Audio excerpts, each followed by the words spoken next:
यहां से मैं आपको आगे ले चलूं ना।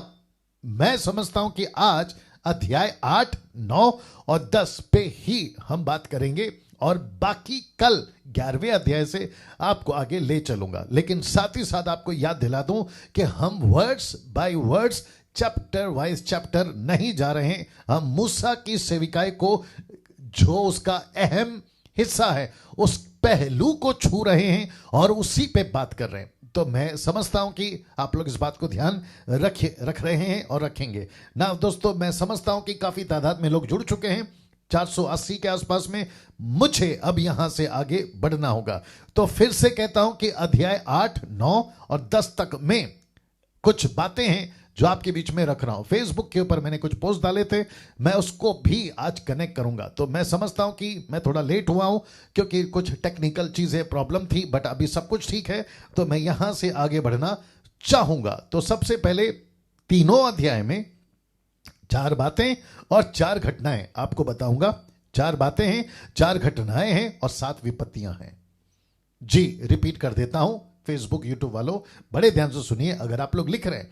अच्छा, दूसरी चीज, मैं कभी कभी बहुत स्पीड या तेजी से या जल्दी से बात को फिनिश कर देता हूं या स्टेटमेंट को फिनिश करता हूं। तो आप लोग जो नोट्स बनाते हैं, चिंता मत करिए। आपका जो फोकस है ना, वो होना चाहिए मुझ पर, वचनों पर मैं जो दे रहा हूं। अगर कोई पॉइंट्स चूक जाता है तो आप क्या कर सकते हैं, जब अपलोड होती है फेसबुक यूट्यूब पर, आप उस वक्त में पॉज करके आप जो है नोट्स अपने बना सकते हैं। ये बीच में मैंने उचित समझा, इसके लिए आपको बता दिया हूं ना। दोस्तों, वापस आता हूं आपके बीच में ये बताते हुए कि 4 बातें हैं, 4 घटनाएं हैं और 7 विपत्तियां हैं। अब हम इसको पीछे से चलेंगे, यानी कि 7 विपत्तियां बताऊंगा, फिर 4 घटनाएं बताऊंगा और जो इंपॉर्टेंट है, बहुत जरूरी, सीखने लायक, वो है 4 बातें, वो बताऊंगा। तो वापस कहता हूं, 4 बातें हैं, 4 घटनाएं हैं, 7 विपत्तियां हैं। लेकिन इसको मैं पीछे से जा रहा हूं, या नीचे से पीछे से आप ऐसा बोल सकते हैं, विपत्ति, घटनाएं, बातें, ऐसे चलेंगे। तो सबसे पहले 7 विपत्तियां या 7 आपघात जो फिरौन पर और उनके लोगों पर घटी थी, वो आपके बीच में रख रहा हूं ना। दोस्तों, सबसे पहले आप सभी जानते हैं कि 2 मैं बता चुका हूं। कौन सा? एक है पानी का लहू बनना, दूसरा बताए थे पिछले जो मैंने खत्म किया था शुक्रवार को, वो था, तारीख क्या था शुक्रवार का, जो भी देख लेना, ठीक है ना। और फिर उसके बाद आपको मेंढक को जो है परमेश्वर लेकर आता है, वो बताए थे। आई थिंक 30 तारीख, 29 तारीख, फ्राइडे 1 तारीख था, क्या बात कर रहे हैं? अच्छा, ओके, तो 2 तारीख को सैटरडे था। और फिर नहीं किया था, हाँ, फ्राइडे हमने नहीं किया था, राइट, 1 तारीख को नहीं किया था। वेरी गुड इसलिए मैंने कहा ना कि पिछले साल हमने खत्म किया था, आज ये पहला है। चलिए वापस आते हैं ना। वापस याद दिला दूं, पहला चमत्कार कौन सा है, आपको बता दिया, पानी का लहू बनना। दूसरा क्या है, मेंढक लाना। और ये है टोटल 7। और जो आखिरी है ना, वो कल शुरू होगा, यानी कि फिरौन के लोगों का और फिरौन के राजा का पहला बेटा मर जाना।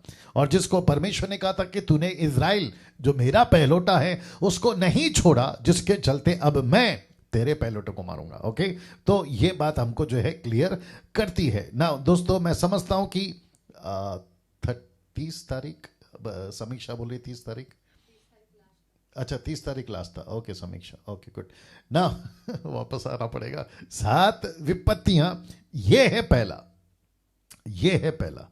इन सब की जिक्र, खुलासा पीछे इंट्रोडक्शन में मैं देते आया हूं, और वो कुछ इस प्रकार से सर पे होता है। आप जिसको जू कहते हैं या फिर आप क्या कहते हैं, और मैं समझता हूं कि यहां पे क्या लिखा है, कुटकियां लिखा है, आप इसको देख सकते हैं। ये पहली विपत्ति डाली फिरौन के ऊपर, और ये सारी घटना कब की है, ये घटना है अध्याय 8, अध्याय 9 और अध्याय 10 में। मैं इसको फिर कहता हूं, वर्स बाय वर्स नहीं जा रहा हूं। 8 का 16 आप देख सकते हैं। फिर दूसरी विपत्ति आप देख सकते हैं कि एक साथ 3 तरह के आप जो है फ्लाइज यहां पे देख सकते हैं, एक साथ 3 तरह के फ्लाइज, ओके, या मक्खियां, मधुमक्खी, ये कीड़ा और ये मक्खी, ऐसे आप देख सकते हैं निर्गमन 8 का 24 में ना। इसके ऊपर मैं आऊंगा फिर कभी बीच में, क्योंकि आपको ये तीनों एक ही कैटेगरी के दिखेंगे, उसके पीछे कनेक्शन है। और आपको मैं बता चुका हूं कि सब कुछ अपोक्लिप्टिक है। अपोक्लिप्टिक का मतलब है दृष्टांत के रूप में परमेश्वर जो है वो बातें करता है। तो उसका जो कनेक्शन है मैं आपको बताऊंगा, और अभी थोड़ा सा बता देता हूं कि जब बताऊंगा तो आप उसको ज्यादा एंजॉय करोगे। आप देख सकते हैं कि तीनों की एक ही कैटेगरी है, जिसको कहते हैं मक्खियों की कैटेगरी या फिर फ्लाइज की कैटेगरी। एंटी क्राइस्ट, आपका लूसीफर और झूठा नबी, प्रकाशित वाक्य 13 अध्याय, आपको वहां पर भी एक ही कैटेगरी दिखेगा। तो मैं समझता हूं कि आप इनको जो है उस कैटेगरी में ला सकते हैं, जो कि एक अपोक्लिप्टिक के रूप में हम इसको देख सकते हैं। नाउ आगे बढ़ना चाहूंगा। फिर उसके बाद में ये रहा जो 9 का 6 में परमेश्वर बताता है कि तुम्हारे जितने जानवर हैं ना वो मर जाएंगे, जानवर मर जाएंगे, लेकिन इज़राइल में का एक भी पशु नहीं मरेगा, एक भी पशु नहीं मरेगा। अब इसके पीछे लॉजिक आप सोचिए। परमेश्वर अंतर करता है। परमेश्वर कहता है कि तुम्हारा देवी देवताओं को क्या करना है वो मुझे पता है। मेरे जो लोगों के लिए मैं देवता हूं यहोवा, मैं क्या करता हूं वो मैं देखूंगा। लेकिन मैं जब 4 घटनाएं बताऊंगा तो इसका कनेक्शन मैं वहां जरूर करूंगा। फिर उसके बाद में निर्गमन की किताब 9 का 10 में आप देख सकते हैं, सो वे भट्टी की राख लेकर उनके जो शरीर है उसमें आप देख सकते हैं कि फोड़े निकल जाना, आप देख सकते हैं फोड़े बन जाना। फिर उसके बाद में आप देख सकते हैं कि कैसे ओले गिरे। फिर उसके बाद में टिड्डियां, या फिर आप इसको क्या कहते हैं, लोकस्ट, टिड्डियां, ये आप देख सकते हैं। और ये रहा 7वां आखिरी में, जो कि 3 दिन 3 रात के लिए टोटल अंधेरा, टोटल अंधेरा, घोर अंधेरा।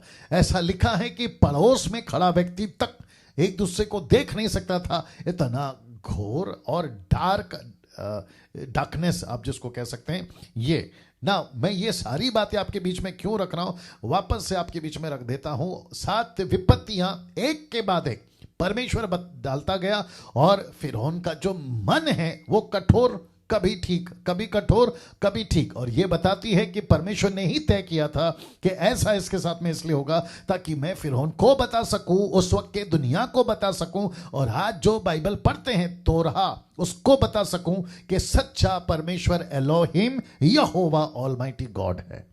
जी, 7 विपत्तियों में से एक ये, फिर उसके बाद में दूसरा ये, फिर उसके बाद में तीसरा ये, फिर ये चौथा, ये 5वां, ये 6वां, ये ओके 7वां। ऐसे करते हुए आप जो हैं 7 विपत्तियां एक के बाद एक। आप सोचिए क्या हालत हुई होगी फिरौन की, क्या हालत हुई होगी वहां के लोगों की, और किस तरीके से डर गए होंगे, भौचक्के हो गए होंगे। और एक ऐसा व्यक्ति जिसको पहले कहा था इस फिरौन ने कि कौन है यहोवा, मैं नहीं जानता। लेकिन आपको जब मैं ये 4 घटनाएं बताऊंगा तो आपको एहसास हो जाएगा कि जिसने 5वें अध्याय में कहा कि यहोवा कौन है, मात्र 5 अध्याय के बाद में ये व्यक्ति झुक जाता है।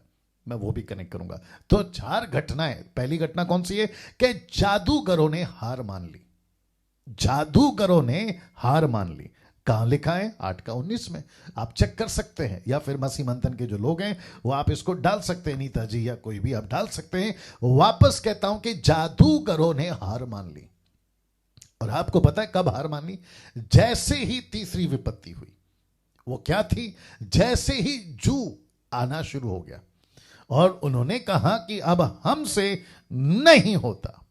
क्यों? उन्होंने ये भी कहा कि ये वो परमेश्वर है, उसके आगे हमारा जादू नहीं चलता। तो वापस कहता हूं कि जितने विश्वासी हैं अपनी पीठ थपथपाइए, क्योंकि आप एक ऐसे परमेश्वर की आराधना करते हैं, एक ऐसे परमेश्वर पर विश्वास करते हैं जो सारे देवी देवताओं में, दुनिया के जितने भी ईश्वर गॉड्स आते हैं, आए थे और आते रहेंगे, जो कि मैन मेड है वो तो आप जानते ही हैं, इन सब में श्रेष्ठ, इन सब में महान, जिसका कोई आदि नहीं, जिसका कोई अंत नहीं, वही आदि है, वही अंत है, वही अल्फा है, वही ओमेगा है, और वो परमेश्वर पिता पुत्र पवित्र आत्मा है। क्या बात है! और मुझे ऐसे परमेश्वर का प्रचारक होने में घमंड है, एक ऐसे परमेश्वर की टीचिंग देने में घमंड है। एक और चीज दिमाग में आ रही है, बताऊं बाद में बताऊं, चलो बता देता हूं, फिर बाद में कभी याद रहा नहीं रहा। आप जिसको सुन रहे यानी मुझ डैनियल राज को, आपको शायद एहसास है या नहीं है कि कम से कम 1 साल से, अभी अभी अगला महीना जब आएगा ना फरवरी, 1 साल पूरा हो जाएगा। तो दूसरे शब्दों में आप 1 साल बोल सकते हैं या 11 महीना। आप शायद नहीं जानते कि भारत के अंदर प्रचारकों की श्रेणी में, in the list of preachers की श्रेणी में, आपको डैनियल राज सबसे ज्यादा लोग देख रहे हैं, ऐसा आपको पाया जाएगा। और मैं समझता हूं कि इसके पीछे मेरी टीम या किसी प्रकार का टेक्नीशियन या किसी प्रकार का क्या कहते हैं सांसारिक चीजें, कैमरा लाइट नहीं, या मेरी बातें नहीं, या फिर हमारा ऑफिस का सेटअप, जी नहीं, ये सब उस परमेश्वर का काम है। मैं सारी महिमा उसको देता हूं। आप शायद नहीं जानते कि 2 दिन पहले संडे का मैसेज अभी तक 50,000 लोग देख चुके हैं। मैंने जो प्रचार किया था, stop following 5 types of preachers, उसको 50,000 लोग देख चुके हैं अभी तक। अब आप बताइए। और साथ ही साथ मुझे जो फोन आते हैं ना, जो कि मैं आजकल कम उठा रहा हूं, मुझे जो फोन आते हैं ना, वो फोन किस प्रकार के होते हैं पता है? विश्वासियों के भी होते हैं, अविश्वासियों के भी होते हैं। मैं गजब की जब बातें उनकी सुनती है मेरा माथा चकरा जाता है कि कैसे परमेश्वर बुढ़ों में, जवानों में, लड़कों में, लड़कियों में, और यहां तक कि माएं, पिताजी उनके जो हैं वो कहते हैं कि बच्चे तक आपको सुनते हैं, और उनके बीच में वो कहते हैं कि हम डैनियल अंकल को ज्यादा सुनना पसंद करते हैं। ऐसी बातें मैंने बीच में क्यों रखी है? मैं फिर कहता हूं, हम जिस परमेश्वर की आराधना करते हैं, यहां लिखा है कि जादूगरों ने हार मान ली, हार मान लेते हैं यहां पे, आप देख लीजिएगा। तो इसका मतलब है कि हम एक ऐसे परमेश्वर की आराधना प्रचारक करते हैं या प्रचार करते हैं, टीचिंग देते हैं, जो सर्वश्रेष्ठ है, जिसके चलते यह बात मैंने बीच में डाली है। और जो मुझे सुनते हैं, मैं बाकी लोगों को ऐसा कहकर नीचे नहीं कर रहा हूं, लेकिन आपको परमेश्वर को धन्यवाद देना है कि मसीह समाज में कुछ 1 साल से सबसे ज्यादा, मैं मेरी बड़ाई खुद नहीं कर रहा हूं, मैं आपको सिर्फ बता रहा हूं, आप खुद नोट करिए, सबसे ज्यादा मेरे वीडियोस को फेसबुक और यूट्यूब पे देखे जाते हैं। गजब के क्या कहते हैं फॉलोवर्स बढ़े हैं, गजब के सब्सक्राइबर्स बढ़े हैं इन कुछ 11 महीनों के अंदर। आप इस बात के विटनेस हैं, और जितने मुझे अभी सुन रहे हैं आप भी जानते हैं। इवन अभी 640 लोग। आज कौन सा दिन है? आज नौकरी का दिन है, मंगलवार है।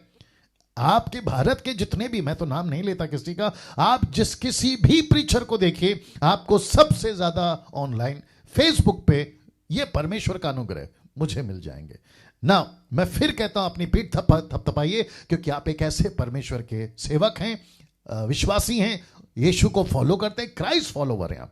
तो 4 घटनाओं में से एक, जादूगरों ने हार मान ली। दूसरा, मिस्रियों के लोग विश्वास करते हैं।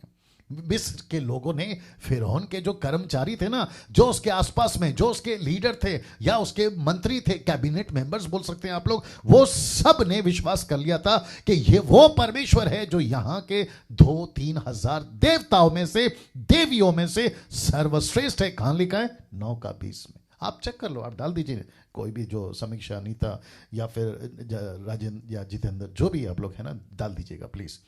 या डाल दिया, वाह। लिखा है, फिरौन के कर्मचारियों से जो लोग यहोवा के वचन का भय मानते थे, उन्होंने तो अपने अपने सेवकों और पशुओं को, ओके आप देख लीजिएगा, डाल दीजिएगा। हाँ, वे सब कहते हैं कि इनका जो परमेश्वर है, फिरौन को सलाह दे रहे हैं, भाई हार मान ले ना। तीसरी घटना, मिस्री देवी देवता हार मान लेते। कैसे? आपको कनेक्शन देता हूं।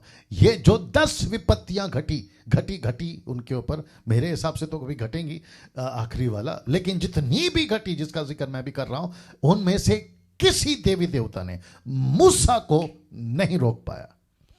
बाप रे, फिर से बोलना पड़ेगा, रिपीट करता हूं कि मूसा को, हारून को नहीं रोक पाया। मैं जब इंट्रोडक्शन का सेशन चला रहा था, एपिसोड चला रहा था, मैंने यह भी कहा कि मूसा और हारून एक ऐसे लोग थे, हाथ में तावीज नहीं थी, गले में क्रॉस नहीं था, उनके पास में बाइबल नहीं थी, किसी प्रकार का विशेष कपड़ा, सफेद कपड़ा, लाल कपड़ा नहीं, उनके पास में सिर्फ एक ही था, और वो था परमेश्वर की उपस्थिति, जो साथ में लेके चलते थे। ऐसा कोई जादू गिनती का क्या कहते हैं, 23 का 5 पढ़ो, नंबर्स चैप्टर 23 वर्स 5, अगर मैं गलत नहीं हूं, आई होप सो, एक सेकंड दीजिएगा, होना तो वही चाहिए। 23 का 5 देखो जी, एक सेकंड देना दोस्तों। वाह जी,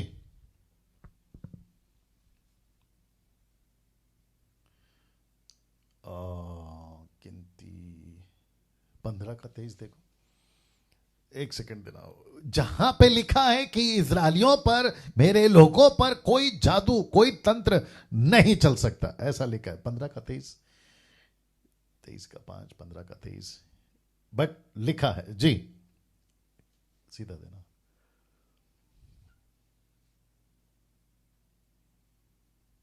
नहीं, ओके, ठीक है, देखते हैं बाद में, लेकिन वहां लिखा है किसी प्रकार का कोई जादू नहीं चलेगा, नहीं चलेगा। 23वां ही अध्याय है, 23वां ही अध्याय है, 14-15 तुम देखो जरा, चेक करो, जादू नहीं चलेगा, जरा चेक कर लेना, ठीक है ना। चलिए वापस आते हैं दोस्तों।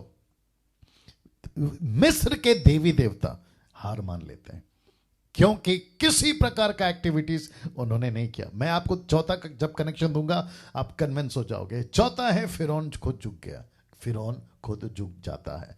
मतलब राजा फिरौन जो है ना, वो भी कहता है मूसा को कि भाई तुम लोग जाओ, लेकिन मुझे भी प्रार्थना में याद रखना। अब आप सोचिए, फिरौन जैसा आदमी जिसने पहले ये कहा था कि कौन है यहोवा मैं नहीं जानता, ऐसा व्यक्ति झुक जाता है। झुक जाता है मतलब क्योंकि इसको मन फिराव के लिए परमेश्वर मौका नहीं देता, इसका जीवन बच जाए ऐसा परमेश्वर मौका नहीं देता, क्योंकि परमेश्वर हर चीजों को जानता है ना। ये 4 घटनाएं, जादूगर हार मान लेते हैं, मिस्र के लोग विश्वास कर लेते हैं, मिस्र के देवी देवता हार मान लेते हैं, और राजा फिरौन झुक जाता है। इसका मतलब क्या है कि अभी जो 5वें अध्याय में फिरौन था ना, वो 10वें अध्याय में, और कल तो 11वां अध्याय है। आते आते ये जो चढ़ के बैठा था ना घमंड पे, ये जो चढ़ के बैठा था ना अपने अहंकार में, ये सीधा नीचे आ जाता है और एक ऐसी स्टेटमेंट दे देता है कि अब तुम लोग जा सकते हो। कब? कल, आज नहीं कल। लेकिन उसके पहले, कल यानी कि मेरा जो 16वां एपिसोड आने से पहले क्या क्या बातें हुई, जिसको मैंने लिखा है कि 4 बातें, जिसको मैंने लिखा है गिनती का 23 देखो, कोई लिख रहा है, कोई भेज रहा है गिनती का 23 जी।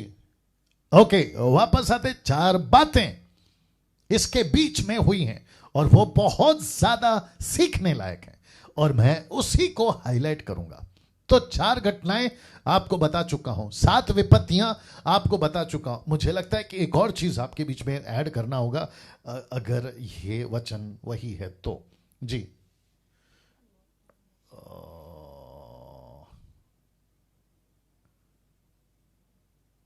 हाँ, यही है 23 थैंक यू जिसने भी भेजा है, उनका नाम ऊपर चला गया, काफी लोग भेज रहे हैं। ओके, लिखा है निश्चय कोई मंत्र याकूब पर नहीं चल सकता और इज़राइल पर भावी कहना कोई अर्थ नहीं रख सकता। बिल्कुल सही बात है, परमेश्वर के लोगों पर किसी प्रकार का कोई जादू नहीं चलेगा। Thank you so much. ना मैं कह रहा था बीच में, जो मैं भी रोक दिया हूं, और वो यह है कि शिक्षाएं, वो चाहे प्रकाशित वाक्य, उत्पत्ति की पुस्तक, मूसा की सेविकाएं, of a sons of God, daughters of men और रैप्चर, बहुत बहुत टफ कठिन सब्जेक्ट्स, टॉपिक्स के ऊपर ये 1 साल में डैनियल राज ने आपके बीच में लाया है। और मुझे जो फोन आए हैं, मुझे उससे ये एहसास लोगों ने दिलाया कि जिस बाइबल को पहले हम हाथ लगाने से पहले सोचते थे कि भाई इसको पढ़े कि नहीं पढ़े, इतनी मोटी बाइबल, इसको पढ़े कि नहीं पढ़े, लेकिन जब से डैनियल राज को हमने सुनना शुरू किया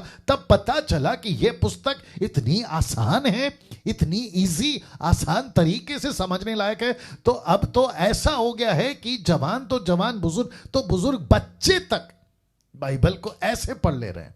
और वो कह रहे हैं कि जब से हमने आपके नजरिए से, अभी देखिए ना ये नजरिया, हम 10 विपत्ति देखते थे, लेकिन कैसे इसको जो है सिस्टम के तरीके से हम जब पढ़ रहे हैं या स्टडी ले रहे हैं तो बड़ा आसान हो जा रहा है। वैसे ही भविष्य में जितनी भी पुस्तकें, वो चाहे अयूब की पुस्तक हो, नबियों की पुस्तकें हो, और फिर अभी जो नेक्स्ट मेरा है वो है अपोस्तल यानी कि पौलुस, उसकी मिनिस्ट्री के ऊपर बात करूंगा। ऐसे फिर उसके बाद में 4 किताबें, मत्ती, मरकुस, लूका, योना, ऐसे करके हम जो है टोटल बाइबल को, ताकि अगली पीढ़ी, 22वीं पीढ़ी, यूट्यूब पे अगर ये वीडियो रहता है तब तक में, तो मैं समझता हूं कि उन तक एक ऐसी खरी शिक्षा पहुंचेगी। इसी के प्रयास में हूं। तो इस सभी घटनाओं के बीच में, 4 घटनाओं के बीच में, 7 विपत्तियों के बीच में 4 बातें आपके बीच में रख रहा हूं ना। 700 लोग जुड़ चुके हैं, आप सभी का बहुत बहुत स्वागत है। 4 बातों में से पहला आपके बीच में रख रहा हूं। पहला, जब ये सब कुछ हो रहा था ना, परमेश्वर का दास मूसा ने गया, फिरौन से कहा मेरे लोगों को जाने दे, परमेश्वर के लोगों को रिहा करो। जब ये बातें हो रही थी तो 4 बातें, रिपीट करता हूं, 4 बातें, उसमें से है पहला, फिरौन कहता है ठीक है, विपत्ति डाल दी, मुसीबत आ गई, मेंढक आ गए, लहू बन गया पानी, इन सब को देख देख कर उसके मुंह से एक शब्द निकला, ठीक है जाओ आराधना करो, परमेश्वर की उपासना करो, लेकिन कहां? मेरे ही देश में रहकर। तो लिखा है मेरे देश में ही रहो। अब ये कहां लिखा है? 25 में, ये वाला, तुम जाकर अपने परमेश्वर के लिए इसी देश में बलिदान करो, इसी देश में। तो इसको लिखा है कि फिरौन कहता है जाओ, आजादी है, वर्शिप करो, सेवा करो, सब करो, लेकिन इसी देश में। मैं इसका खुलासा दूंगा आपको, जब आऊंगा ना तब दूंगा। दूसरा आपके बीच में रखने जा रहा हूं, बहुत दूर ना जाना। क्या कहता है कि बहुत दूर ना जाना? कहां लिखा है? वचन 28 में। फिर उन्होंने कहा मैं तुमको जंगल में जाने दूंगा कि तुम अपने परमेश्वर यहोवा के लिए जंगल में बलिदान करो, केवल बहुत दूर ना जाना, और मेरे लिए विनती करो। ये देखो, मेरे लिए विनती करो। मैंने आपको बताया था ना वो झुक गया। हाँ, अब आया होगा आपको समझ में। चलिए वापस आता हूं, फिर कह देता हूं कि दूर नहीं जाना। तो पहला क्या कहता है? इसी देश में। दूसरा क्या कहता है? दूर नहीं जाना। अब इसका अर्थ क्या है वो भी बताता हूं। मेरे पास रहो, मुझसे दूर ना जाना। मैं जब कनेक्शन दूंगा, जो कि फेसबुक पे बता चुका हूं कि लूसीफर यही 4 बातों को आज कलीसिया पर अपना रहा है, उसका कनेक्शन आपको अभी मिल गया होगा। धन्य हैं आप सभी जो इस शिक्षाओं को ले रहे हैं। मैं आपको फिर कहता हूं, ब्लेसेड हैं आप लोग, क्योंकि परमेश्वर के नजदीक आ रहे हो, यीशु को समझ रहे हो, वचन को समझ रहे हो, मिनिस्ट्री को समझ रहे हो, और परमेश्वर के राज्य में बढ़ रहे हो। ठीक है ना? ये हुआ 2। ये रहा तीसरा, जो कि अध्याय 10 का 11 कहता है, और लिखा है परिवार को ना ले जाओ। तुम लोग जाओ लेकिन परिवार को ना ले जाओ। पहला क्या है? मैं एक साथ सब रखूंगा, लेकिन अभी फिर बता देता हूं, क्योंकि आप लोग साथ में बढ़ रहे हैं। और मैं फिर कहता हूं, मैं शायद हो सकता है स्पीड बोल रहा हूं, लेकिन आप लोग बाद में पॉज करके लिख सकते हैं, परिवार को ना ले जाओ। तो पहला क्या कहता है? इसी देश में। दूसरा क्या कहता है? ज्यादा दूर नहीं जाना। तीसरा क्या कहता है? फैमिली को नहीं ले जाना, फैमिली को नहीं ले जाना। वचन 11, तुम पुरुष ही जाकर, स्त्री नहीं, ब्रैकेट में मैंने खुद डाला है, स्त्री नहीं, ठीक है ना? स्त्री को मत ले जाओ, बच्चों को मत ले जाओ, पुरुष जाओ और यहोवा की उपासना करो। मैं इसका भी कनेक्शन दूंगा, बड़ा तगड़ा कनेक्शन दूंगा। और आप ही बता देता हूं कि स्त्री तब भी लिस्ट में नहीं थी, मैंने जानबूझ के उसको डाला है। और आज भी बहुत से फिरौन आज भी हैं मसीह मार्केट में। याद रखो, अविश्वासी तो नफरत करते ही करते हैं, लेकिन मसीह मार्केट में आज भी, मसीह मार्केट आप समझ के होंगे, मसीहत में आज भी, और मसीह की देह में कहते हैं कि पुरुष ही उपासना कर सकता है, पुरुष ही पास्टर बन सकता है, पुरुष ही सेवा कर सकता है, लेकिन स्त्री नहीं कर सकती। अब ऐसों को मैं आज एक नाम दे रहा हूं, ये हैं फिरौन के छोटे छोटे भाई, या फिरौन के बिरादरी के लोग, जो कहते हैं कि पुरुष ही जाए। यह शैतान के स्टेटमेंट है, शैतान का स्टेटमेंट है, जो कि मैं फिर कहता हूं, पुरुष हो या स्त्री हो, सब सेवा कर सकते हैं। फिर कहता हूं, सब सेवा कर सकते हैं। आवाज चेक कर लेता हूं, ठीक है, ठीक है, वापस आना होगा। दोस्तों, कैसा लग रहा है? आप सभी लोग सुन रहे हैं, आपको कैसा लग रहा है? क्या परमेश्वर पुरुषों को ही सेविकाई के लिए चुना है? नहीं, स्त्रियों को भी चुना है। मैं इसके ऊपर बहुत प्रचार कर चुका हूं, अभी नहीं करूंगा, देखते बाद में। वो अध्याय 10 का 24 में ये रहा चौथा, कहता है फिरौन कहता है भेड़ बकरियां ना ले जा। मैं रिपीट करता हूं कि भेड़ बकरियां ना ले जा। इसका मतलब क्या है? वो कहता है कि तुम जाओ, तो चलो ठीक है, फैमिली ले जाओ, अच्छा ठीक है, बच्चे ले जाओ, अच्छा ठीक है, औरत ले जाओ, लेकिन क्या नहीं ले जाना? भेड़ बकरियां नहीं ले जाना। देखो इसने पहले क्या कहा था, मैं एक साथ रखूंगा, पहले वचन पढ़वा देता हूं। तब फिरौन ने मूसा को बुलवाकर कहा, तुम लोग जाओ, यहोवा की उपासना करो, अपने बालकों को भी संग ले जाओ, केवल अपनी भेड़ बकरी गाय बैल को छोड़ जाओ, इसको नहीं ले जाना। अब इसको एक साथ रख रहा हूं, ये देख लीजिए, ताकि आपको पिक्चर पूरी समझ में आ जाए। एक साथ रख रहा हूं, ठीक है ना? वाह। और साथ ही साथ आप लोग का जो रिस्पॉन्स है वो बहुत गजब का आ रहा है, बहुत अच्छी तरह से आप लोग जो हैं अपनी अपनी प्रतिक्रिया दे रहे हैं, जिसके लिए मैं परमेश्वर का धन्यवाद। या चलेगा, कल देखते हैं क्या होता है जी। पहला है मेरे देश में रहो, दूसरा है बहुत दूर ना जाना, तीसरा है परिवार को ना ले जा, चौथा है भेड़ बकरियां ना ले जा। अब इसका एक एक का खुलासा करूंगा, लेकिन मैं आपको फिर से बता दूं, ये था फिरौन, ये उस वक्त का राजा जिसने मूसा को कहा कि अभी ऐसा तभी ऐसा, कभी ऐसा तो तभी वैसा। मैंने इसलिए कहा था 4 घटनाओं में कि जादूगरों ने हार मान ली, मिस्र के कर्मचारियों ने ये यहोवा पर विश्वास कर लिया और वहां के देवी देवता मान गए। बोला भैया ये जो आदमी है ना मूसा, इसका परमेश्वर ही सच्चा परमेश्वर है। और फिरौन भी झुक गया और उसका चिन्ह आपको बता चुका हूं, उसका पूरा खुलासा आपको वचन के हिसाब से मैं दे चुका हूं अभी तक में। तो ये रहा 4 बातें जो फेसबुक पे डाला था।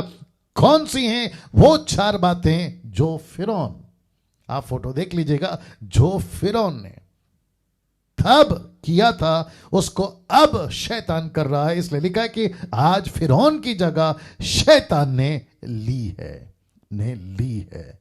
आज शैतान उसी चीज को कर रहा है दोस्तों। अब आपको यह समझना बहुत जरूरी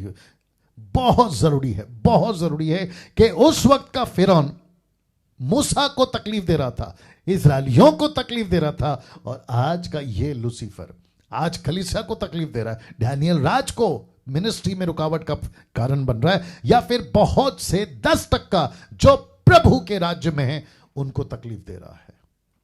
इफिसियों का 6वां अध्याय निकाल के रखना, मैं जब बोलूंगा तो मेरे को बताना, ठीक है ना? और अगर मेरे को क्लिक नहीं होता तो याद दिलाना खत्म होने से पहले। वाह, बीच बीच में कुछ आता है, मुझे रखना पड़ता है। चलिए वापस आते हैं। फिरौन उस वक्त में मूसा के लिए रुकावट, आज की तारीख का फिरौन लूसीफर, इसलिए तो लिखा है शैतान।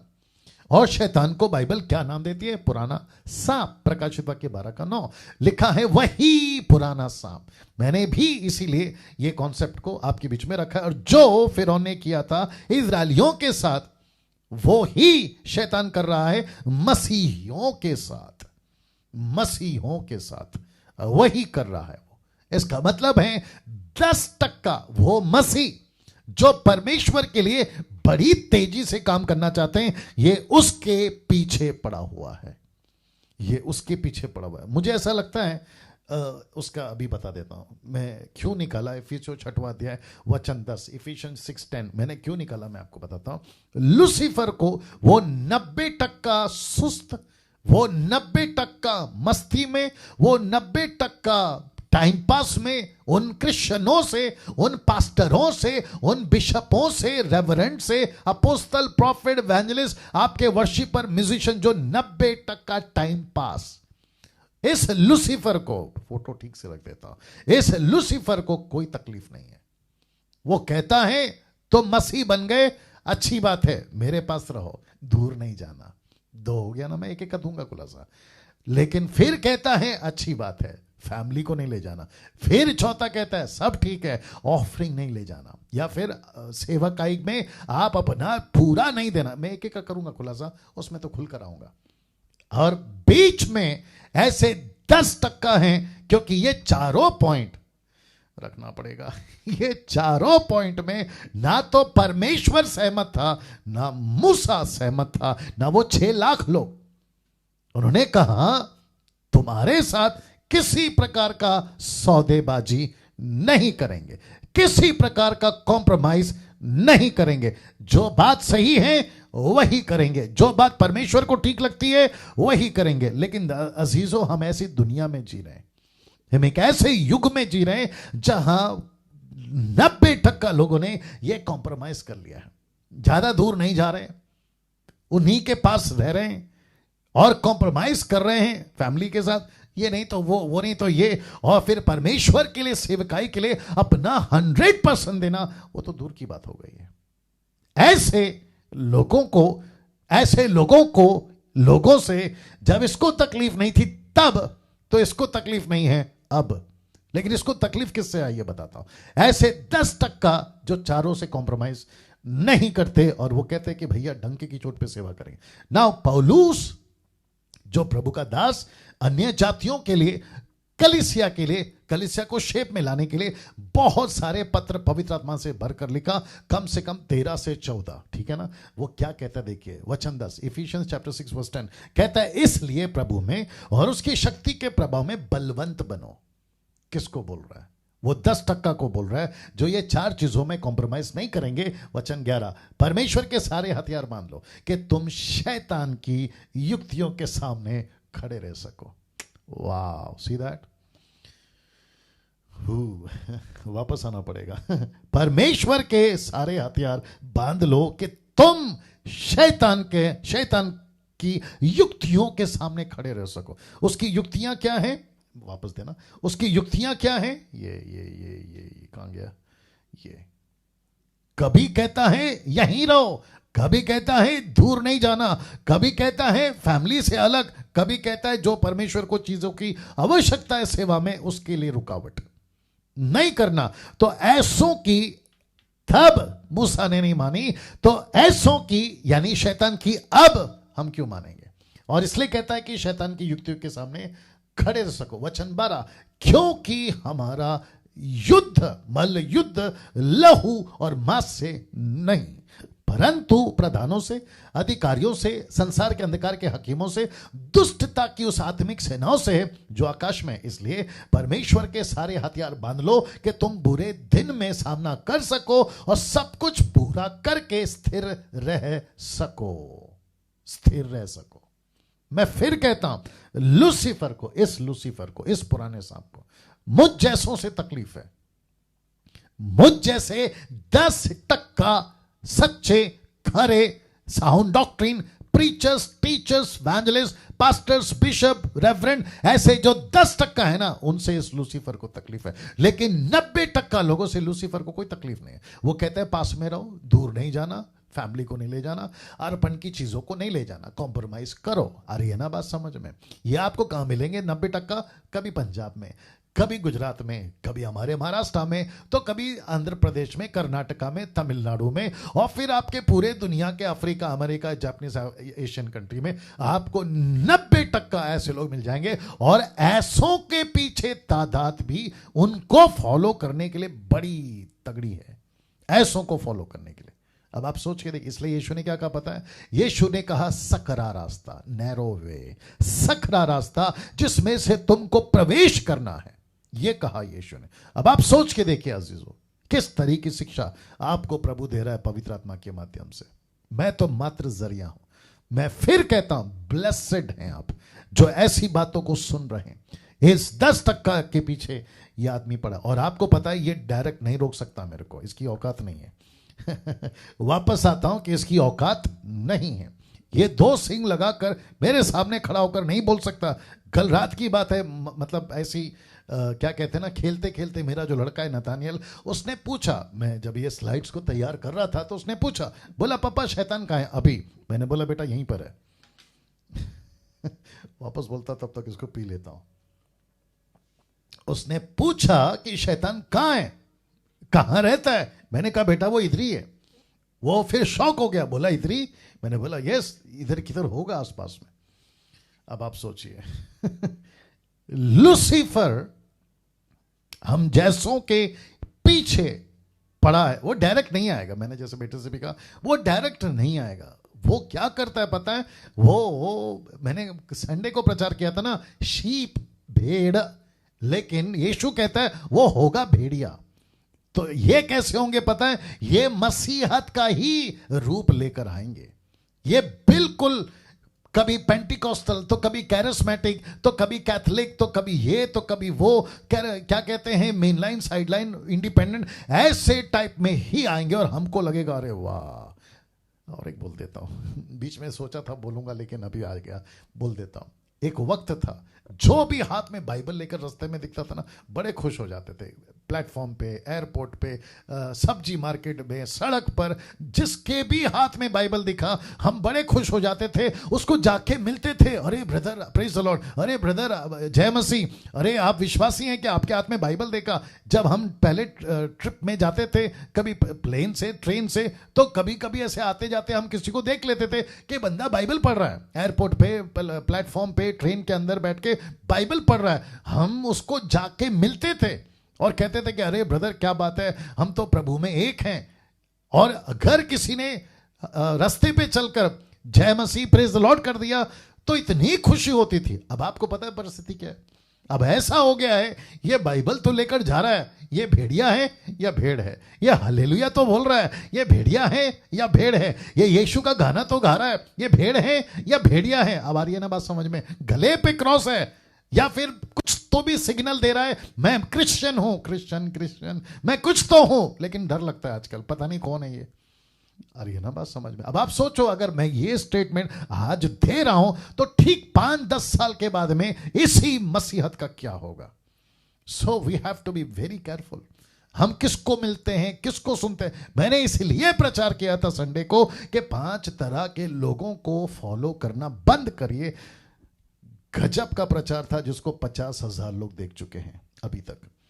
क्या बात है, आप लोग काफी तादाद में जुड़ रहे हैं, मैं आपका स्वागत करता हूं। नाउ फिर से वापस आता हूं कि आज का फिरौन, आज फिरौन की जगह शैतान ने ली है। और जो फिरौन ने किया था इजरायलियों के साथ, वो ही शैतान कर रहा है मसीहियों के साथ, आज के मसीहों के साथ। नाउ सबसे पहला बात करते हैं, क्योंकि मुझे वक्त का भी ख्याल रखना है। चलिए आगे बढ़ते हैं। पहली 4 बातों में से लिस्ट नंबर 1, मेरे देश में ही रहो। मैं इसका खुलासा दे रहा हूं और साथ ही साथ कनेक्ट करूंगा, बहुत दूर नहीं जाना, क्योंकि ये आसपास में ही है। मेरे देश में रहो और दूर नहीं जाना। तो इसको कहते हैं सैटन्स स्ट्रैटेजी, शैतान की रणनीति। मुझे नहीं पता स्ट्रैटेजी का हिंदी ट्रांसलेशन, रणनीति सही है मुझे नहीं मालूम, लेकिन मेरे हिसाब से यही होना चाहिए, सैटन्स स्ट्रैटेजी, शैतान की अभी क्या बोला मैंने, रणनीति, शैतान की रणनीति या योजना। देख लो स्ट्रैटेजी का हिंदी शब्द क्या है। वाह, प्रश्न उठता है, Satan's strategy to make Christians double minded followers of Christ. मैं कुछ लाइन इंग्लिश में इसलिए रखता हूं क्योंकि सटीक बैठती है, फटका मारती है। फटका समझते, सट करके मारती है। क्या है? रणनीति। ठीक है, ओके, वापस आते हैं। मेरे देश में ही रहना मतलब यहीं रहना, दूर नहीं जाना, एक ही है। ओके, मैं इसको कनेक्ट कर रहा हूं अभी। तो ये किसकी स्ट्रैटेजी है? ये शैतान की स्ट्रैटेजी है, उन खास करके मसीहों के लिए जो डबल माइंडेड हैं, जिनके दिमाग या जिनका मन या जिनका पैर एक जगह पे नहीं, 2-2 जगह पे चलता है। और मैं फिर कहता हूं, तब कौन था? फिरौन। आज कौन है? शैतान। तो फिरौन की जगह किसने ली? शैतान ने। मैं आपको यह समझा चुका हूं।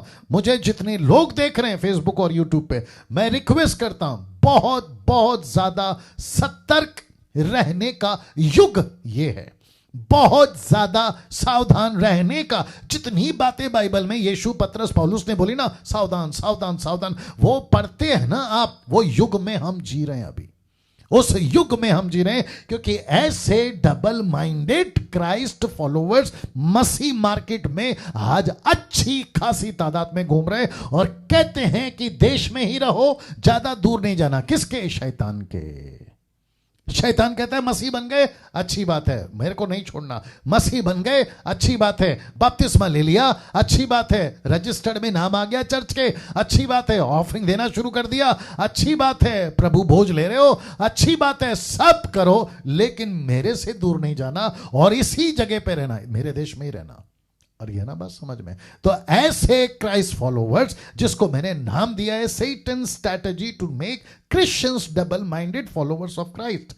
पास्टर डैनियल वचन का है, लो ये रहा। कॉन्टेक्स्ट इसका पढ़ लेना बाद में, चैप्टर 4 का पता चल जाएगा।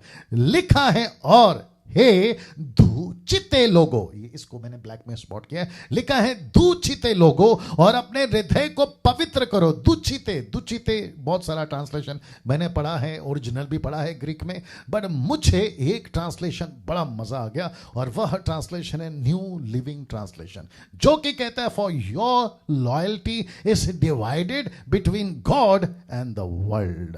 बाप रे, मतलब तुम्हारी जो ईमानदारी है ना, लॉयल्टी, तुम्हारी जो ईमानदारी है ना, वो बट गई है। एक बट गई प्रभु में और दूसरी बट गई संसार में। अब बताइए क्या गजब का ट्रांसलेशन आया।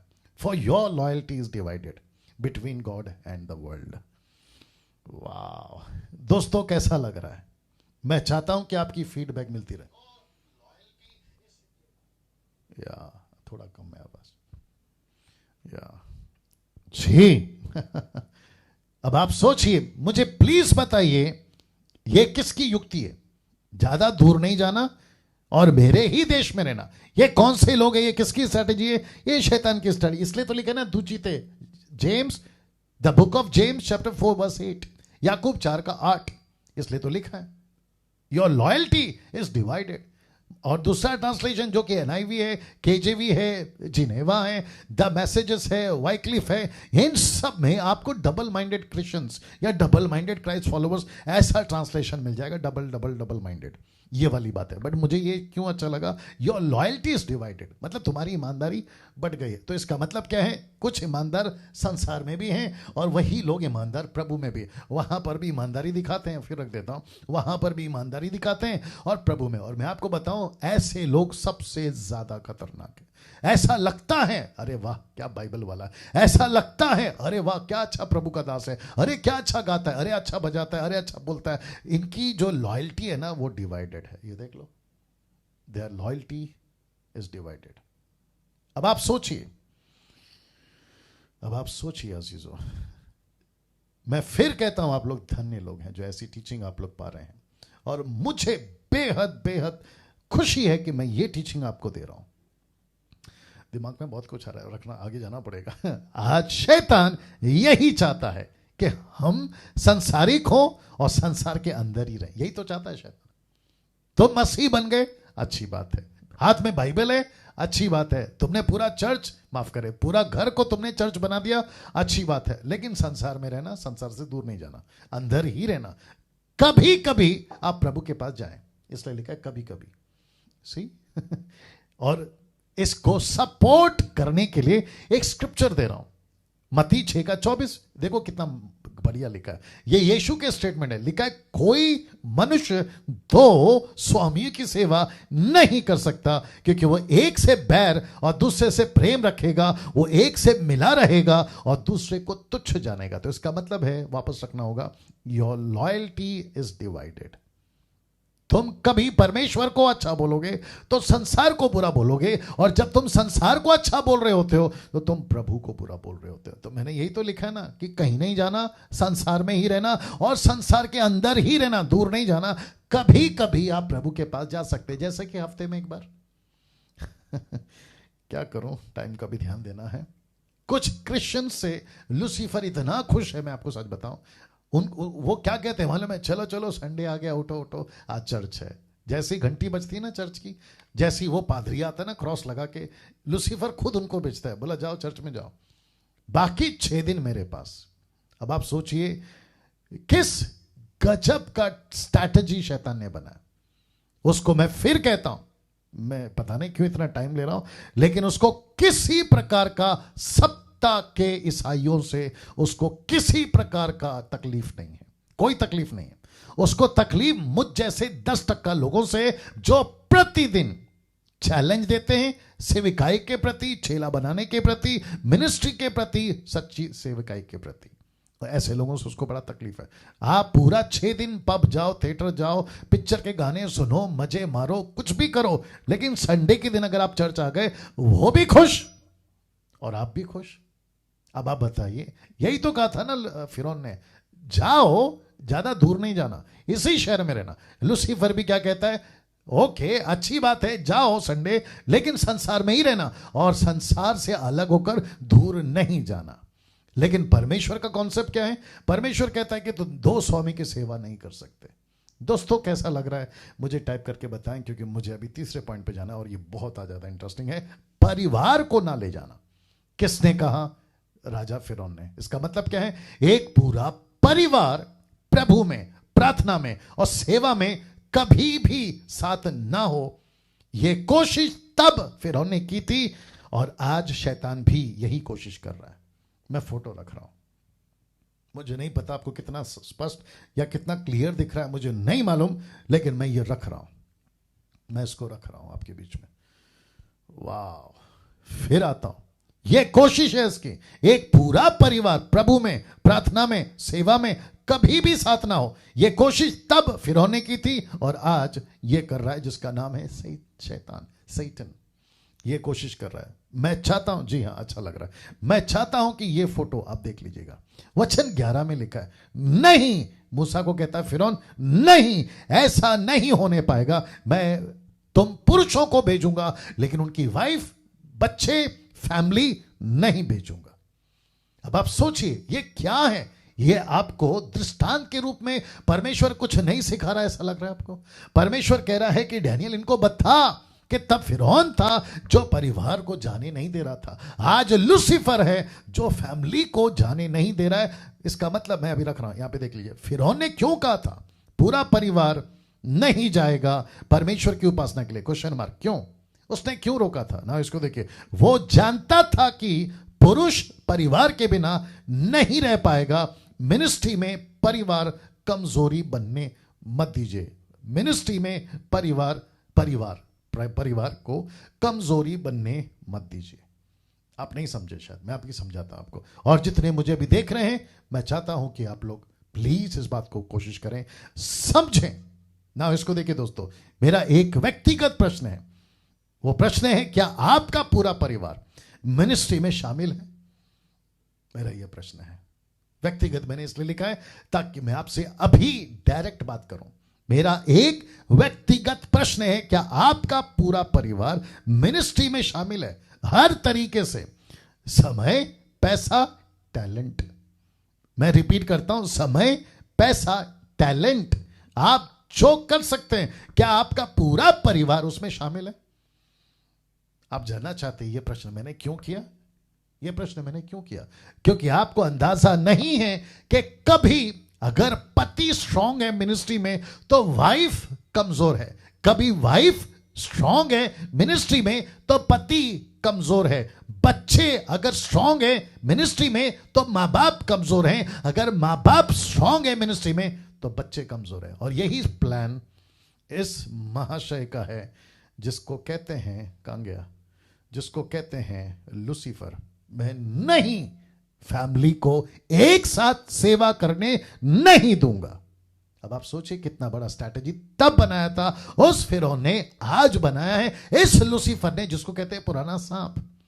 माय गुडनेस सोचो, समझो बात को। अगर कोई प्रभु का दास अभी मुझे देख रहा है और आपको यह बात का एहसास हो रहा है कि यस पास्टर डैनियल, मेरे साथ ये हो रहा है, मैं तो मिनिस्ट्री में बहुत, रात को पूरा मिनिस्ट्री करके जब घर पहुंचता हूं तो मुझे बहुत सारी बातें सुननी पड़ती है। क्यों? क्योंकि आपकी पत्नी मिनिस्ट्री माइंडेड नहीं है। बहुत सारी पत्नियां जब अपने घर पहुंचती है सेवा करके तो उसका पति नौकरी कर कर जब घर पर आता कहता है कहां गई थी, खाना क्यों नहीं बनाया? क्यों? क्योंकि वो मिनिस्ट्री माइंडेड नहीं है। और यही होता है बच्चों के साथ, यही होता है माता पिता के साथ।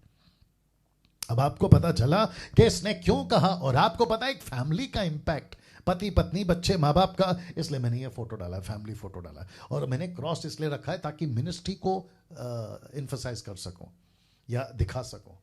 अब आपको समझना होगा एक फैमिली कितना इंपैक्ट डालता है। आप इस बात को समझते हैं? बहुत इंपैक्ट डालता है। जैसे घर के लिए 4 पिलर बहुत जरूरी है, वैसे ही मिनिस्ट्री में इन सब का। मैं वो प्रश्न कहां गया, वो प्रश्न फिर रखना चाहूंगा जी, किधर गया? ओके, ये वाला मेरा व्यक्तिगत प्रश्न है, क्या आपका पूरा परिवार आपके मिनिस्ट्री में शामिल है? और जिसकी शादी नहीं हुई अभी जिसकी शादी नहीं हुई, मैं उनको भी पूछ रहा हूं। आपको बहुत जल्दबाजी है शादी की। मैं वापस कहता हूं, माफ करें, मेरी शादी को 26 साल पूरे हो चुके हैं, अगर मैं गलत नहीं हूं। 26 साल पूरे हो चुके हैं। मैं आपको सलाह दे सकता हूं, मैं आपको लीड कर सकता हूं, मैं आपको बता सकता हूं। मैं कभी कभी मजाक में बोलता हूं, जो कि बिल्कुल मजाक है, कि मेरे टाइम पे मुझे किसी ने आइडिया नहीं दिया, लेकिन शुक्र है कि तुम्हारे टाइम पे मैं आइडिया दे रहा हूं। मैं फिर कहता हूं, कपड़ा नहीं है कि तुमने खरीदा और बाद में एक्सचेंज, वो चिट्ठी लेके घूमते हैं ना एक्सचेंज वाला, वो नहीं कर सकते। ये मशीन नहीं है कि एक्सचेंज, ये गाड़ी नहीं है कि एक्सचेंज, ये घर नहीं है कि बदल दिया। आपके लाइफ का सबसे इंपॉर्टेंट चीज है, और वो फैसला जिसको तुम गरम गरम भजिया की तरह खा लेते हो, क्या लगा के रखा है? अगर वाइफ ढंग की नहीं मिली, अगर कोई पास्टर कुंवारा है तो गई भैंस पानी में, और यही उस औरत के साथ या और लड़की के साथ। इसलिए फिर कहता हूं, बहुत जरूरी है, क्योंकि उसका सबसे ज्यादा अटैक किसका? शैतान का, फैमिली के ऊपर है।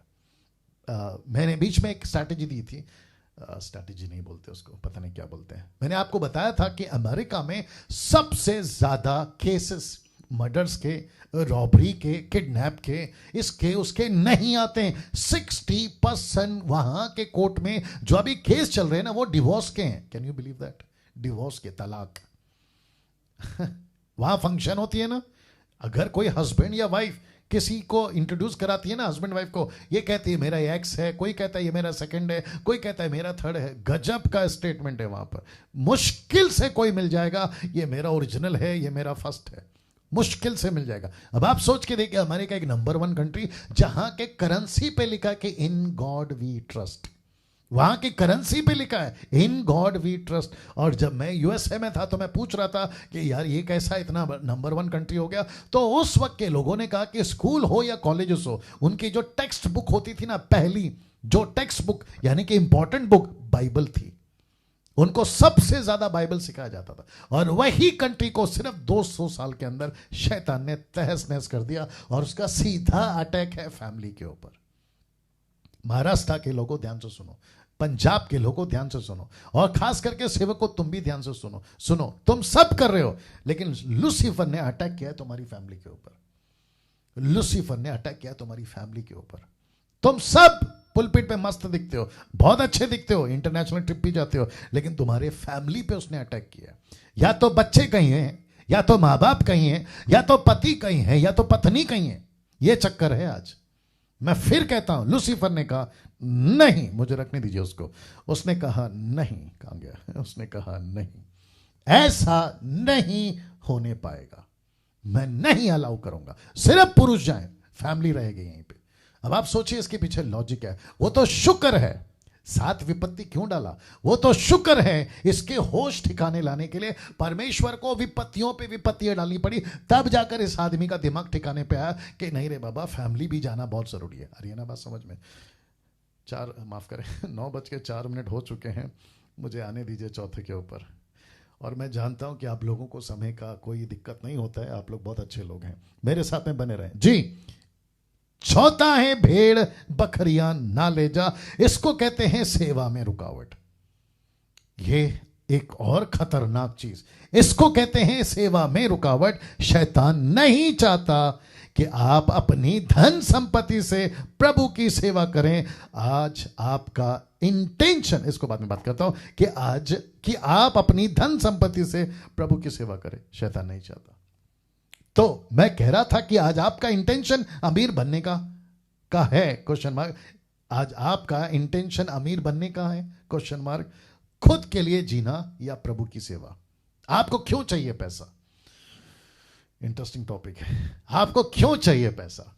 आप क्यों बनना चाहते हैं अमीर? आप क्यों जाना चाहते हैं विदेश में पैसा कमाने? आपने क्यों खोली है दुकान बिजनेस करने के लिए? आपने क्यों खोली है कंपनी बिजनेस करने के लिए? अमीर बनने के लिए या प्रभु की सेवा करने के लिए? मसीहों में तुमसे बात कर रहा हूं, तुम कोई भी डिनोमिनेशन को, उससे कोई नहीं फर्क पड़ता, क्योंकि तुम्हारा बाप और मेरा बाप एक ही है। फर्क इतना है कि तेरा देश मेरा देश अलग है, फर्क इतना है कि तेरा गांव मेरा गांव अलग है, फर्क इतना है कि तेरी भाषा मेरी भाषा अलग है, लेकिन याद रख तेरा और मेरा बाप एक ही है और वो है परमेश्वर। उसके वसीले से बात कर रहा हूं। नहीं तो कुछ लोग बोलते हैं मैं मेरा घर देखूंगा तो तेरा घर देख। उसी के चक्कर में तो पाकिस्तान से पिछली मैच जब खेल रहे थे ना, भारत हार गई थी, पांड्या वहां नहीं पहुंचा, जडेजा यहां नहीं पहुंचा। उसने बोला तू तेरा देख, इसने बोला मैं मेरा देखता हूं। मैं इसके अंदर नहीं जाना चाहता हूं। वो वापस आता हूं। आपको बिजनेस क्यों चाहिए? खुद के पैसे अमीर बनने के लिए? अभी कुछ लोग कहते हैं कि परमेश्वर ने हमको आशीष दी है। मैं मना नहीं करता। मैं तो बीच में एक बार प्रचार किया था कि मुझे मसीहों पे दो चीज जब दिखती है तो मुझे बहुत तकलीफ होती है। एक है बीमारी, दूसरी है गरीबी। मैं बिल्कुल नहीं चाहता। मैं वापस कहता हूं, परमेश्वर का दास हूं। मैं रिपीट करता हूं स्टेटमेंट को, मसीहत में गरीब होना और मसीहत में बीमार होना यह सबसे बड़ी दुख की बात है। मैं इसको कर्स, मैं इसको श्राप कहता हूं। अगर मैं प्रभु का सेवक हूं, मैं भला चंगा रहना चाहिए। अगर मैं खुद ही भला चंगा नहीं हूं, मैं दूसरों को कैसे कहूं कि जिस परमेश्वर को मैं मानता हूं वो महान है? मैं कैसे कह सकता हूं? मेरे खुद के शर्ट के बटन, एक बटन टूटा, दूसरा बटन ठीक ठाक है। मैं हाथ ऊपर करता हूं, शर्ट फटी हुई है, और फिर मैं ऊपर से कहता हूं कि देखो परमेश्वर मान है। तो वो पब्लिक जो मुझे सुन रही है वो कहेगा यार तेरी खुद की हालत ऐसी है, तू मुझे क्या बताएगा? अरे ये ना बात समझ में। तो परमेश्वर चाहता है कि हम भले चंगे रहें, परमेश्वर चाहता है कि हम अच्छे रहें। मैं ये नहीं कहता कि टाटा बिरला अंबानी की तरह हमारे पास में हेलीपैड हो और दुनिया भर का विला और 14 बिल्डिंग, उसमें से नौकर के लिए अलग घर, कुत्ते के लिए अलग घर, कुत्ते को संभालने के लिए। मैं वो नहीं कह रहा हूं। मैं कह रहा हूं कि जितनी आवश्यकता है उतना तो रहे। मैं उसकी बात कर रहा हूं। और साथ ही साथ मैं फिर प्रश्न उठाऊंगा, आपको अमीर क्यों बनना है? इसलिए लिखा है आपका इंटेंशन क्या है। और लूसीफर और उस वक्त में फिरौन कहता है सब ठीक है, लेकिन भेड़ बकरी नहीं ले जाना, प्रॉपर्टी नहीं ले जाना, पैसे नहीं ले जाना। परमेश्वर बोलता ना, ये तो सेवा के लिए रुकावट है। और शैतान नहीं चाहता कि आप धन संपत्ति से प्रभु की सेवकाई करें। यही तो शैतान नहीं चाहता। शैतान चाहता है कि तुम यहीं रखो। क्या था उसका पहला प्लान? बहुत ध्यान से सुनना। कहता है यहीं रहो, फिर कहता है दूर नहीं जाना, फिर क्या कहता है फैमिली को यहीं पे रखो, फिर चौथा क्या कहता है प्रॉपर्टी को यहीं पे रखो। आप नहीं समझे अभी भी? वो कहना चाह रहा है यहीं रहो, एंजॉय करो, यहीं रहो, फैमिली भी यहीं है, यहीं रहो, पैसा भी यहीं है, तुमको जो करना है यहीं करो, लेकिन यहां से अलग नहीं जाना। आ रही है ना बात समझ में? लूसीफर ने यही स्ट्रैटेजी अपनाया। बोला संसार में रहो, क्या चाहिए सब दूंगा। उसने क्या कहा यीशु से? मत्ती 4:4 में, लूका 4:4 में उसने कहा कि अगर तू मुझे झुक कर प्रणाम कर दे, if you worship me I will give you everything. बोला कि नहीं बोला? मत्ती का 4, लूका का 4 से बोला कि नहीं बोला? लूसीफर के पास में आज सब कुछ है, जैसे फिरौन के पास में उस वक्त में सब कुछ था। बोला यहीं रहो, मैं दूंगा, यहीं रहो, प्रॉपर्टी यहीं रखो, नहीं ले जाना। लेकिन परमेश्वर कहता है कि तेरे धन से, तेरे पैसे से तू परमेश्वर के लिए सेविकाई कर। यह प्रभु चाहता है। और शैतान को अच्छे से पता है कि अगर सेवा में रुकावट आएगी तो वो है धन संपत्ति, जिसके लिए मरकुस 7:6 परमेश्वर कुछ यूं कहता है। आइए देखते क्या कहता है। उसने उससे कहा कि यशायाह ने तुम कपटियों के विषय में बहुत ठीक भविष्यवाणी की कि जैसा लिखा है। क्या लिखा है? देखिए कि ये लोग होठों से तो मेरा आदर करते हैं पर उनका मन मुझसे दूर रहता है।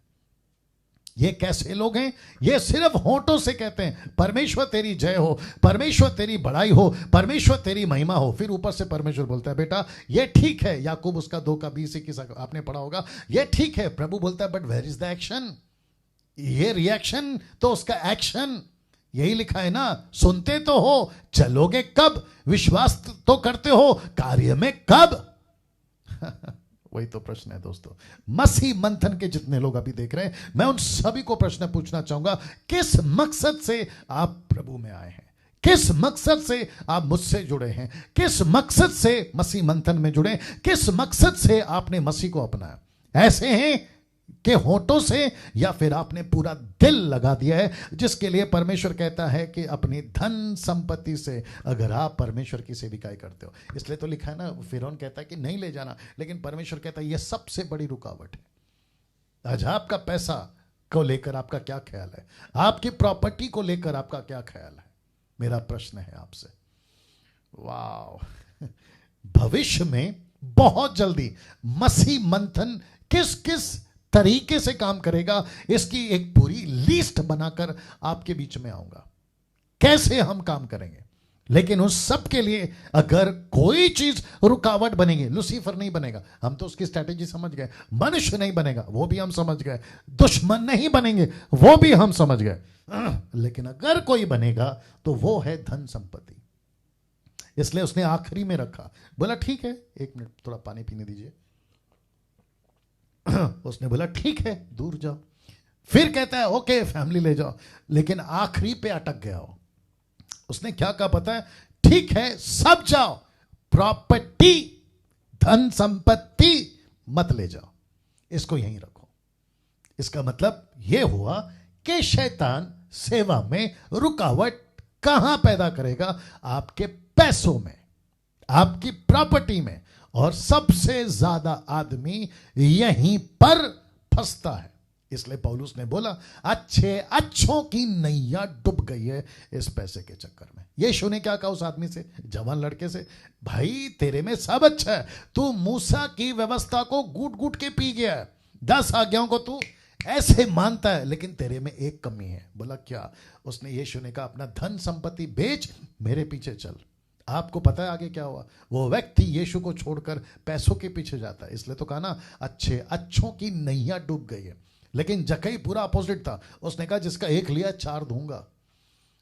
अब आप सोचो, वापस कहता हूं कि प्रॉपर्टी पैसों को लेकर थोड़ा ज्यादा हो जाएगा, बोलूंगा तो बोलता हूं क्योंकि आगे काम आएगा ना, आप लोगों को भी तो समझ में आना चाहिए। नरेंद्र बीच में बोल रहा था कि आप बोलिए बात को, अभी बोलता हूं। 800 लोग देख रहे हैं, बोलता हूं जी।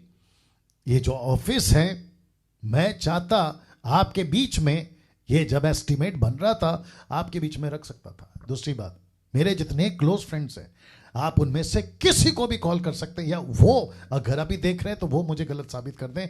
क्या उनके पास 3 लाख का बजट है ऑफिस का, मैं बना रहा हूं, मुझे पैसा दो। एक बंदा बोल दे, नहीं बोल पाएगा, डंकी की चोट पे बोलता हूं।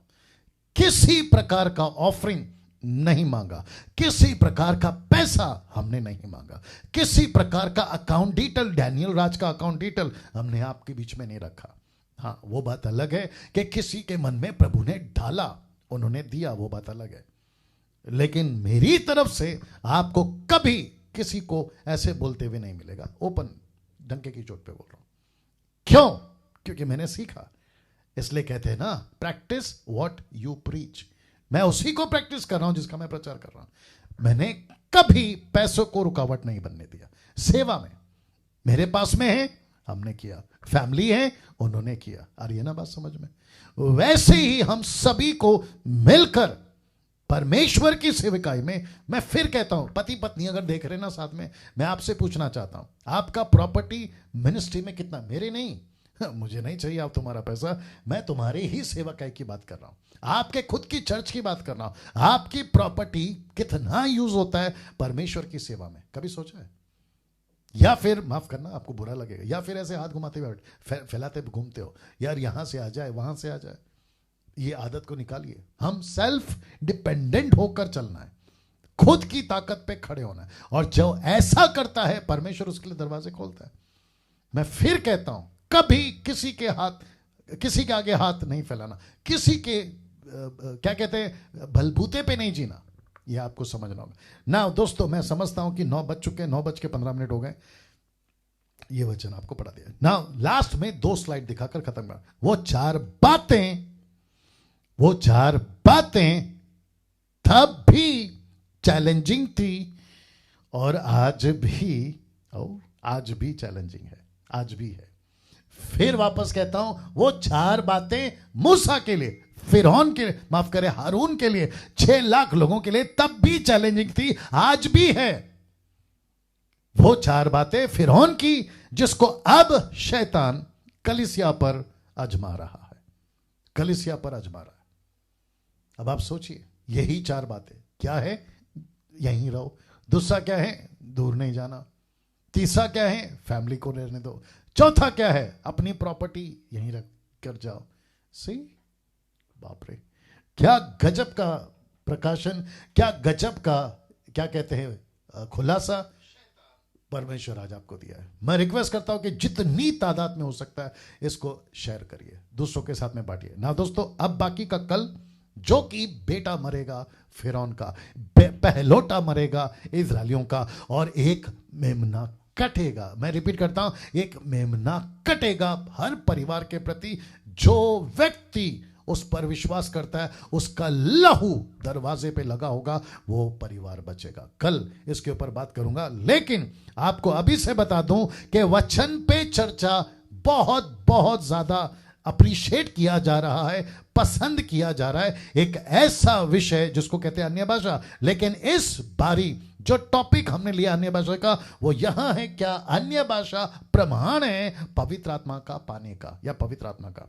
मतलब अगर किसी के पास में अन्य भाषा नहीं है, वो बात नहीं करता। इनके हिसाब से वो 20% याद आ गया, 20% वाले उनके हिसाब से अगर अन्य भाषा में जिब्रिश आप बात नहीं करते तो वो कहते हैं, बाइबल नहीं कहती, डैनियल राज नहीं कहता, वो कहते हैं कि आपके पास पवित्र आत्मा नहीं है। तो इस विषय पे सैटरडे 8 बजे से 9 बजे तक इस पे चर्चा होगी, जिसका नाम है वचन पे चर्चा। तो दोस्तों मिलते हैं इसी वर्ड के साथ में कल ठीक 8 बजे इस अध्याय को, यानी कि 11वां अध्याय पे बात करने के लिए। अपना ख्याल रखिएगा, खूब शेयर करिएगा। अगर आप अभी देख रहे हैं यूट्यूब के ऊपर, चैनल को सब्सक्राइब नहीं किया, जल्दी करिए, आइकन बेल दबाइए, और साथ ही साथ पेज को फॉलो करिए मसीह मंथन, और पेज को लाइक करिए, जिसके चलते जो है आप लोगों को ऐसी टीचिंग मिलती रहेगी। अपना ख्याल रखिएगा। जय मसीह।